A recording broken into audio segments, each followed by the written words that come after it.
And from then on, they were like finally ready to take fights. And then the next couple fights were really, really crucial for Fnatic, but they went all right. They stabilized, they got Radiance, and then from there, they just had to delay for like 10 more minutes.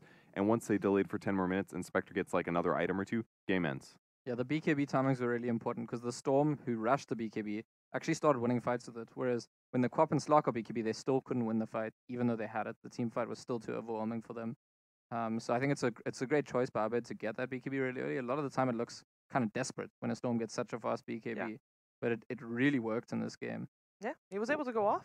But with that said, like the Orchid on Quap, it felt weird because it feels like if they just bought BKBs, they could have maybe forced a fight that was maybe a little tough to take, but maybe it could have given them an advantage before the relic comes out, before the rating comes out.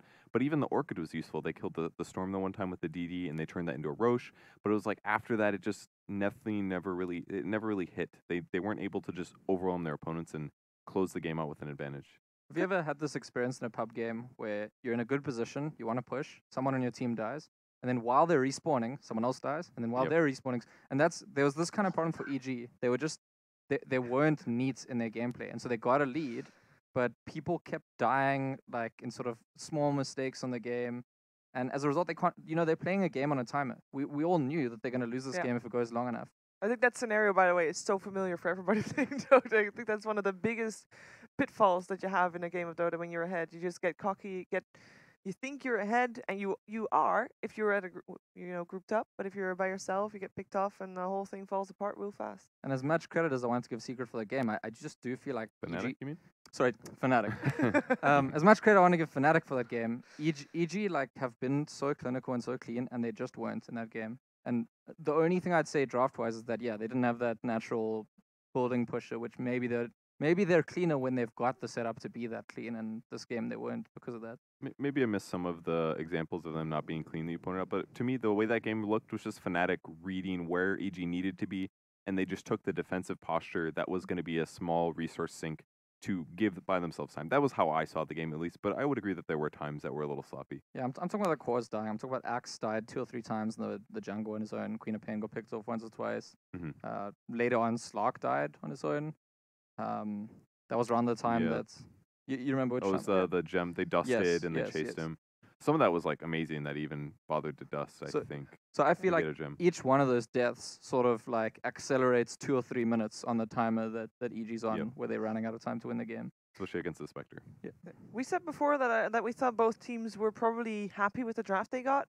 Looking back, I know hindsight, it's easy to say that, but do you feel like that was a drafting issue, or was it just pure outplay? So one thing that Fog pointed out when I was watching the game, I think is a good point, that because of the haunt, it's really hard for Axe to get the initiate with the blink off. Yeah. Which means it's hard for EG to start fights. Yeah.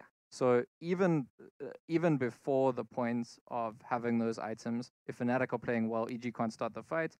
And then that's the point that I made. Because EG don't have a hero to hit towers, well, if you don't have a natural way to hit towers, you don't have a natural way to start a fight, it does make it awkward for you, even if you have a gold lead. So maybe revising one of those picks into either a hero that's pushing or a way to initiate without a blink dagger, which is not really that easy. Yeah, or you'd have to have like a vision advantage that allows Axe to go in first before the haunt even comes out, or that you'd have to pressure an advantage before they get Radiance. That way you can, or at least basically you want to delay the Radiance until you have like an item and a half over him. That way, if he does finish Radiance, he's still like really squishy in fights and has to play really scared and can't commit to a lot of damage. But I did really like their hero combos, like the Warlock Fatal Bonds with Radiance at the later game stages looked really powerful.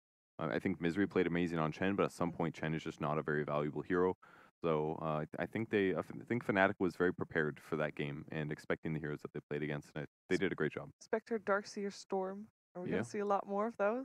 It was a cool draft. It really was. And we got to give the assist to Alpha Red for introducing the Warlock counter for the Skywrath Axe lane, because we've seen that work a few times now. I'm glad you said that, not me, because if I'm Fnatic and Warlock's my favorite hero, and then you steal the glory from them just because Alpha Red. Maybe they scrimmed Alpha Red, and Alpha Red was like, hey, that Warlock worked out pretty good. They were just the first to show it to the public, Just from the tournament's perspective, true.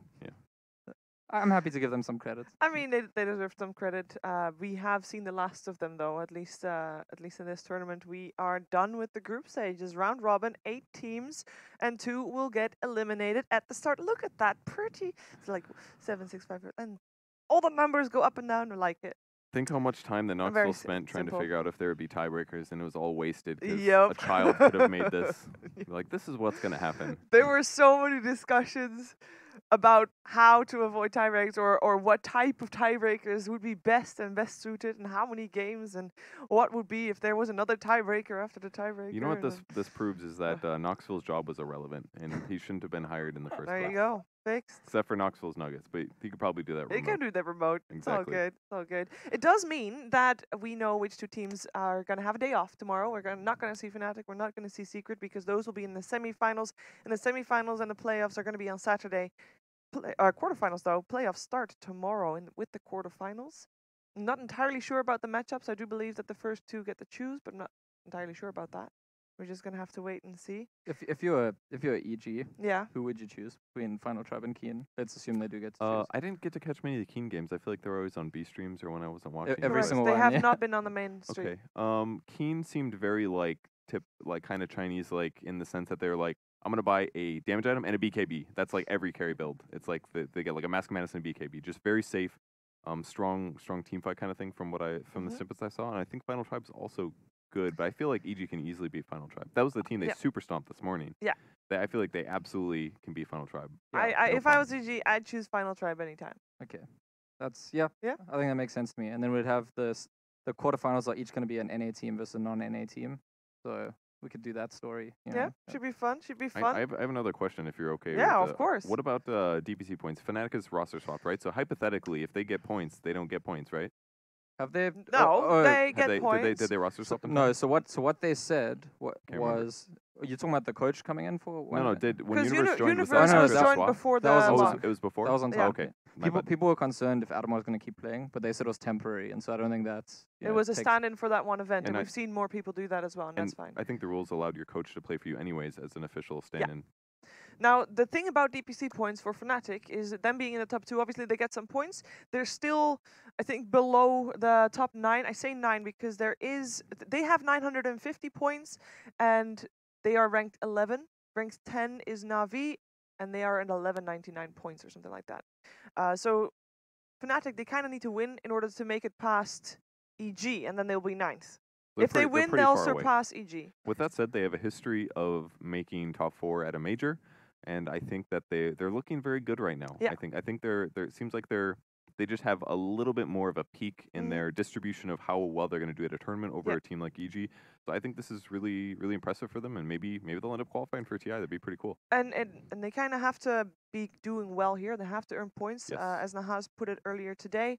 If they don't, that means that they have to win a major. But if they do well here, it means that they can come second at a major and still qualify, and that is a big difference. For Secret, if they win this whole thing, they get to be qualified for TI. So like that. are two semifinalists guaranteed top 4? Yeah. Yeah. Correct. Okay. Yeah. Those guys are guaranteed points right now. Guaranteed points. But top 4 points in a minus, like It's 30 points They per could player. get 30. That's 90 whole points if they get 4th place. If they go to That's the true. semifinals and lose instantly, good for them. 90 points. 90 points. That could put Fnatic in 1,000 points. Break the 1K mark. Still puts them below Na'Vi, though. Every little bit 4 counts for them digits. at this point, actually. So it's actually still pretty okay. But all that is going to be decided later on.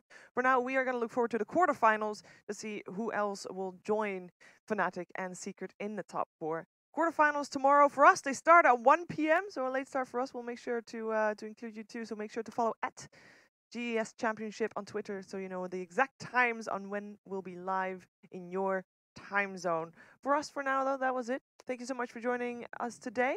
For both my panelists and you guys at home as well. We'll see you tomorrow. Bye-bye.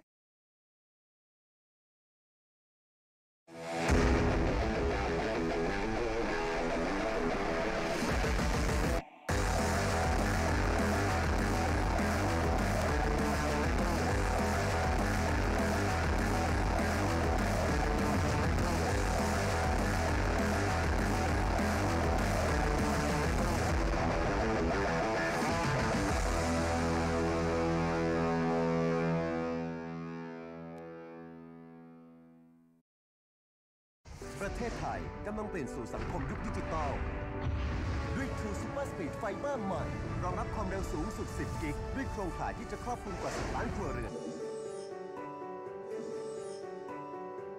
เพราะเราทุ่มเทและพัฒนาอย่างไม่หยุดยั้ง True Online เน็ตบ้านยอดนิยมที่คนไทยมั่นใจ True Online เน็ตบ้านยอดนิยมที่คนไทยมั่นใจ